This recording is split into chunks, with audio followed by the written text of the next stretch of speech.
you start training with a sword, how old were you? So as a young kid, of course, just like anybody else, I liked playing with swords. But I was always, there was nothing around, so I was just busy with Eastern European martial arts already when I was 8 years old. And that's what there was. There was nothing else. There was no Hema or such thing.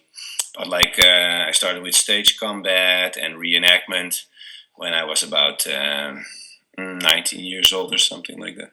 Mm-hmm. And then I found out about Hema, so gradually it progressed.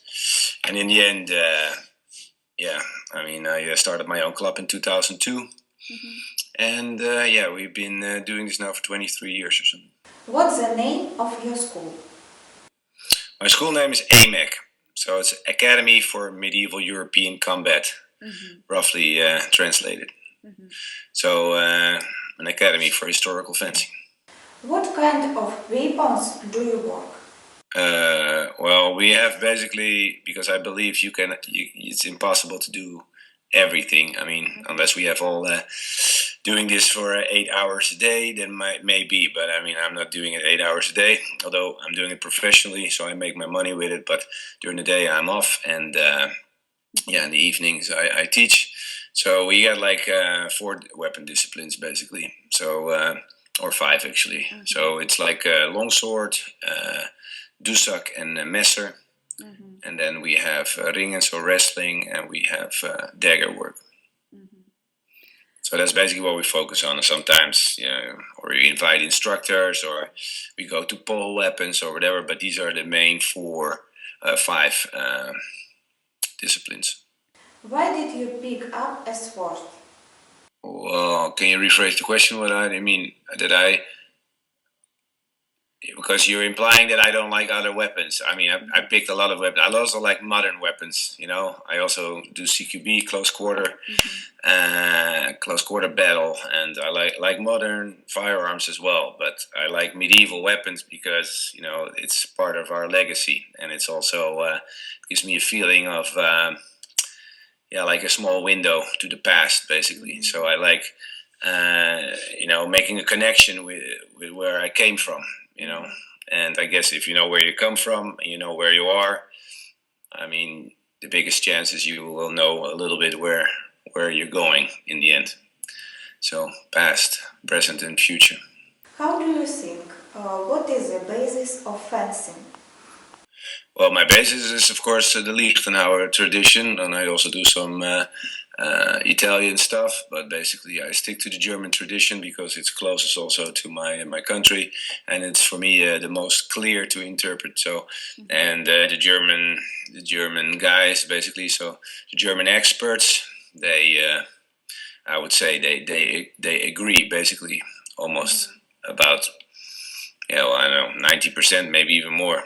I mean, in the Italian tradition, nobody agrees with each other. And so I like things to be clear, and Germans always have been quite clear. Mm-hmm. Is psychology important in sword training? Psychological stuff, you mean? So the psychological approach to combat, of course, it's the most important thing. Yeah. Actually, so it is mindset, it is breathing, and it's technique. And basically, these form your fundamentals. But you have the tournament scene nowadays where people go into the ring and they don't watch their breathing. They either succeed or they fail.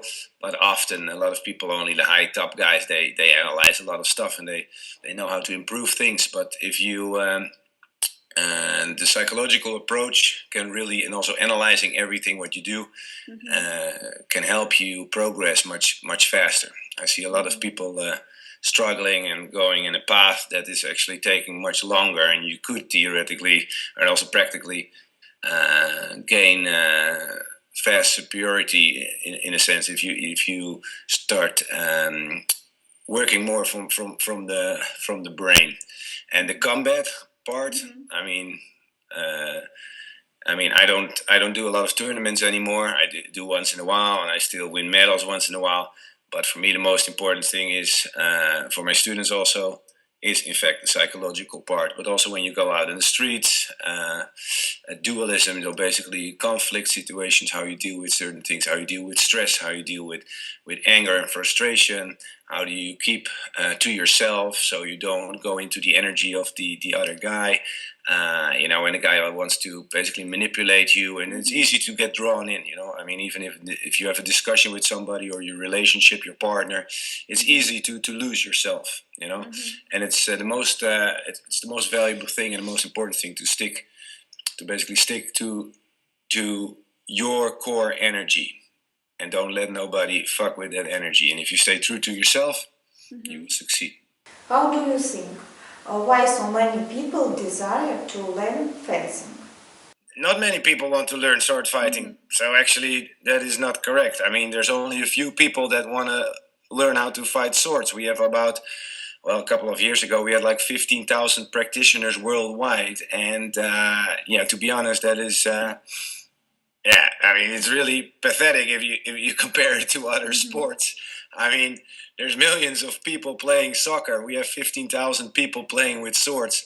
So, and then, I mean, I'm talking Hema wise. And if you look in the professional sector or the tournament scene, it's only a couple. And if you look at people that are really leaders or people that, first of all, started, successful clubs, are successful tournament fighters, know the knowledge, the content of historical fencing manuscripts, can actually apply it, teach it, in technique, and, apply it basically also in a stress situation in the ring.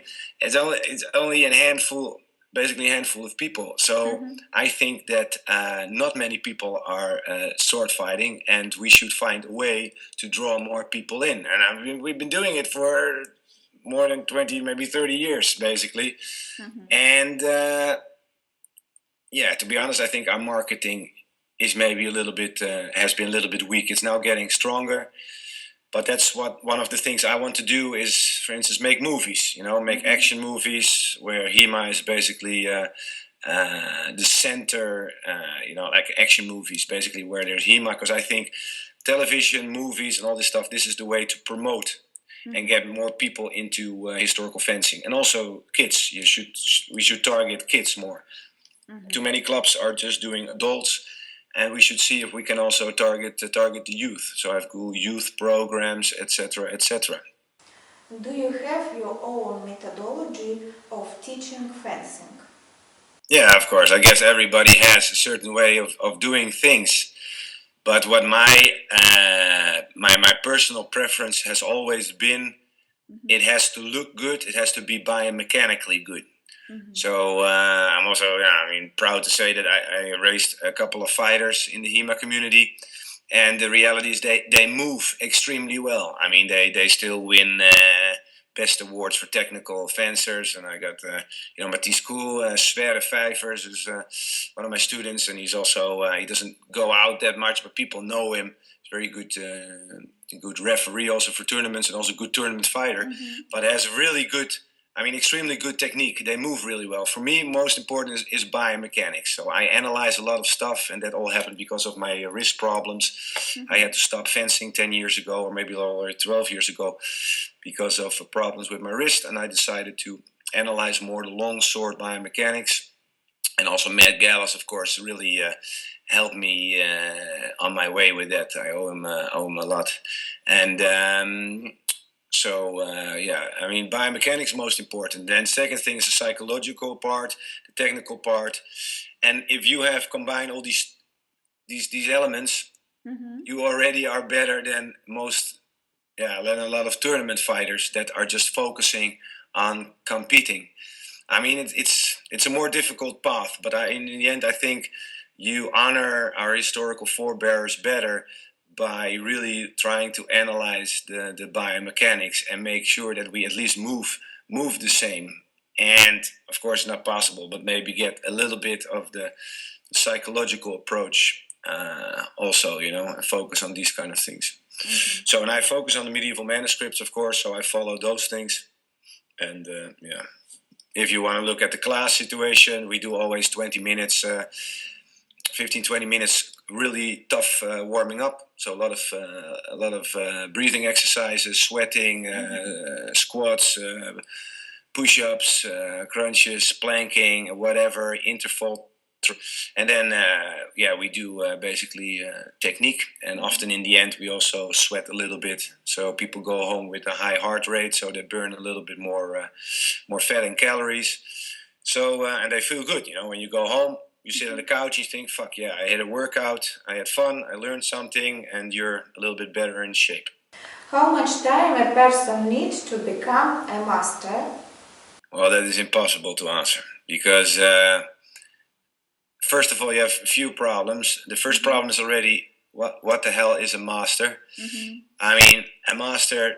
I mean, go check online on forums and on Facebook and all these threads. I mean, it never ends. I mean, if you ask me, what is a master? I mean, technically, a master is a teacher, and that's it. So even if you don't know jack shit, and you're teaching somebody else who knows even lesser shit, you're still a master in a sense, But it makes no sense. You know what I mean? So a master for me. It's difficult to answer. I mean, if I see somebody move really well, he knows the content of the manuscripts. Generally, I mean, he doesn't have to know it by head, but he has to understand when we open up a manuscript, we talk about a certain technique. He knows how to perform it, execute it. He has a good interpretation about it. He can hold himself together in a fight, and he's able to explain everything. I mean, it's just like Fiore already said that he in his life already, had thousands of masters that would make maybe, reasonable students, and of whom maybe would be like 1 or 2 or 3 maybe good teachers. In the end, you also have to pass on the information, what you have learned, and you have to understand where people's limits are and how far you can push them. And so the learning curve is maximum, and it has to do also with intelligence. So master is very, very difficult. So I cannot answer that question. I mean, I am, let's say that pure perfect or perfectionism is an endless path without a destination. You can never perfect. I mean, I've been doing this shit for gonna be 25 years soon, I guess. 23, 24. And the more I learn, the more I realize that I don't know shit. So I mean, it's just the reality of things. What is the perfect logical model of sword fighting? I don't know. It's the same as the previous question. You cannot answer that. There is no ideal. Everybody is different, and I'm sometimes really harsh.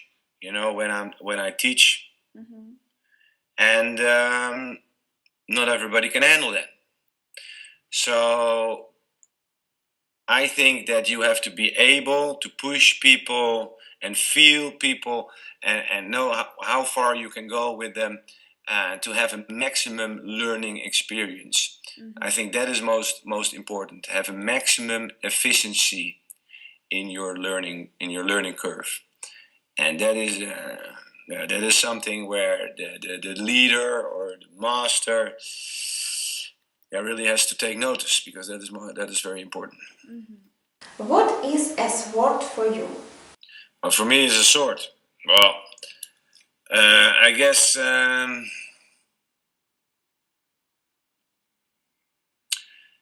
anything that is, let's say, longer than 60 centimeters, I would already say it's a sword. It does not have to be even sharp. It has to also look like a sword. So I guess that is it.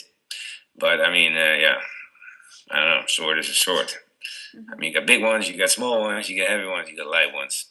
But I mean, and a sword doesn't even have to be metal. I mean, if you have a wooden sword, it's still a sword. So I guess if it looks like a sword, it's probably a sword. Can you tell me what is the best tactic to win a fight with a sword?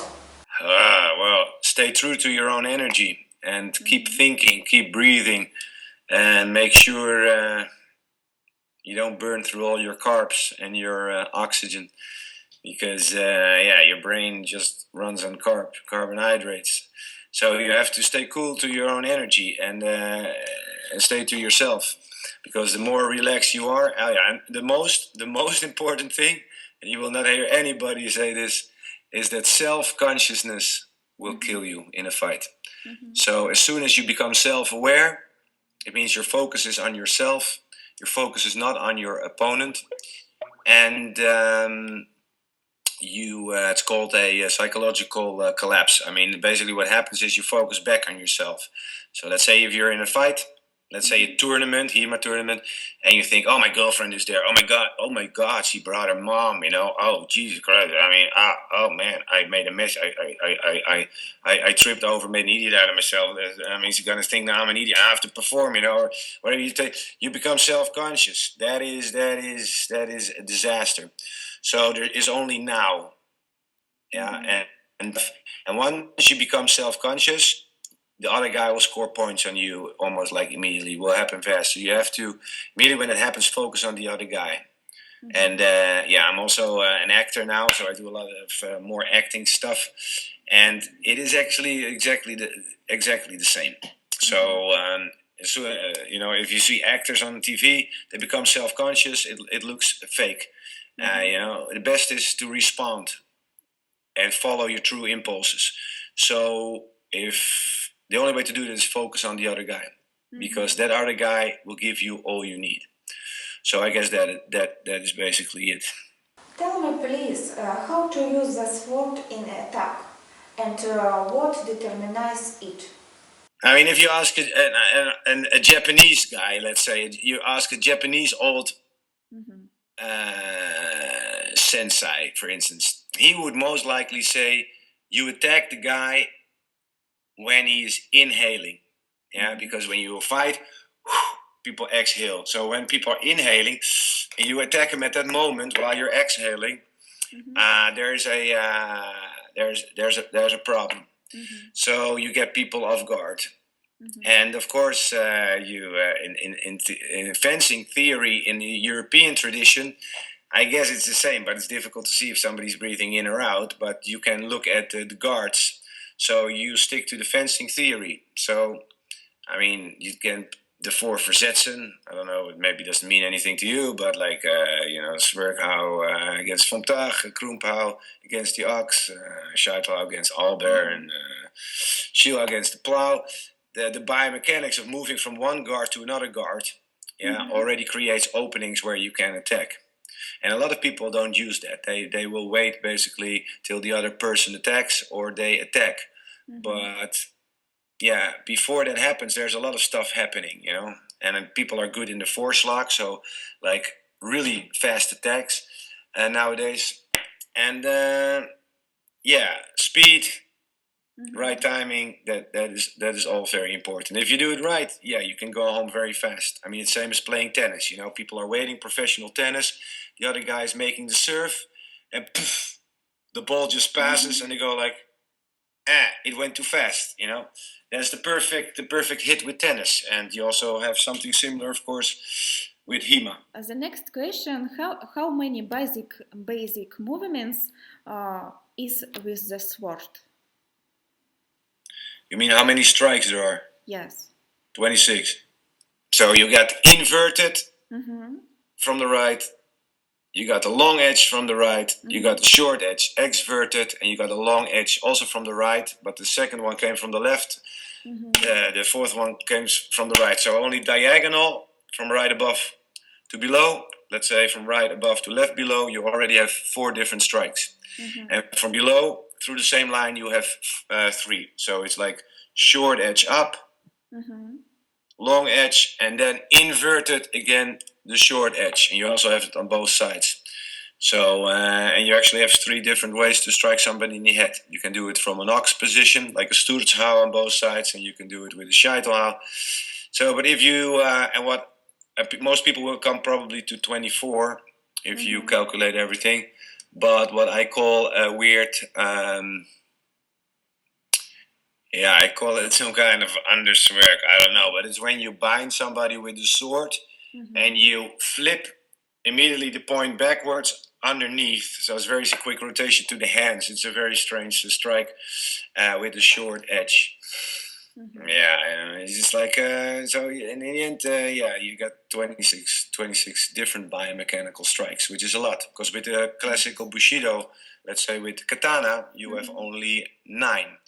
And most people will say 8, but the reality is that the strike vertically up, you can do either from the left or the right. So that would mean you end up with 9 strikes. How much time a person need to learn to work with a sword? To become good, or with what is the specific goal? Because your question is actually not complete. I mean, if you want to train, you want to become a good fencer, you have to train every day. I mean, that's what it is, you know. It's like my old drum teacher used to say, because I used to be a professional musician also, was, you know, you got to at least study half an hour a day, you know, half an hour, and do something. And of course, you can also do 2-3 times a week, but you have to be involved. Yeah, you have to every time learn something new and repeat and go back to basic. So you need to go back to basic. If you don't go back to basic, yeah, you will fail. You will not become good. I still go completely back to basic, making simple strikes, looking in the mirror, checking out my footwork, looking if my right heel does the same as my left heel. You know, how I move, what my hip position is, my shoulder position, how my arms are aligned, etc. If my wrist positions are good, you know, stuff like that. So it's what I said before, like biomechanics. So that's important. In your opinion, who is the best example of skilled sword fighter for you? I think that there's a few good people out there, and I guess I calculate myself among them. What I think is a good Hemaist, so a good historical fencer, is the complete historical fencer. So that means you must do something for the marketing of Hema. I think you should have your own club, run your own club. I think that is important as a leader, because I think it's important to be a leader. Not everybody can be a leader, but I think these people, as you ask me, what are, in my opinion, the best? Well, look at the people that do something for the community. They run their own clubs. They know the theoretical knowledge. They have the theoretical knowledge of manuscripts. They have mastered multiple weapon disciplines.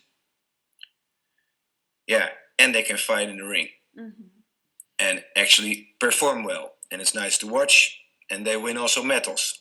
Well, and if you look at those elements and see who is actually doing that, you will come to the better fighters, in my opinion, the complete fighters. Last question, what would you like to say us at the end? So what I want to say for people that see it, make a contribution to your historical legacy. And yeah, maybe instead of, or do it aside whatever you are doing, you know, even if you're an MMA fighter, you are doing Brazilian Jiu-Jitsu or Karate, or you're doing classical Bushido or Katori Shinturi or Shinkendo or Kendo or whatever, but you are a European. I mean, realize that your own ancestors left you tons and tons of information, manuscripts to study and practice. And it's their blood running through your veins. It's not the blood of some samurai or on a distant island far, far away from here or in the Oriental. I mean, we had a legacy here in Europe and a highly developed martial biomechanical skill, basically, that we had. The theory is really amazing of the fencing from the 15th century and from many different disciplines that we have, and it's fascinating. So I would say try it, you know, open up a manuscript or contact your local Hema club and just visit, you know, check it out, because it's your legacy.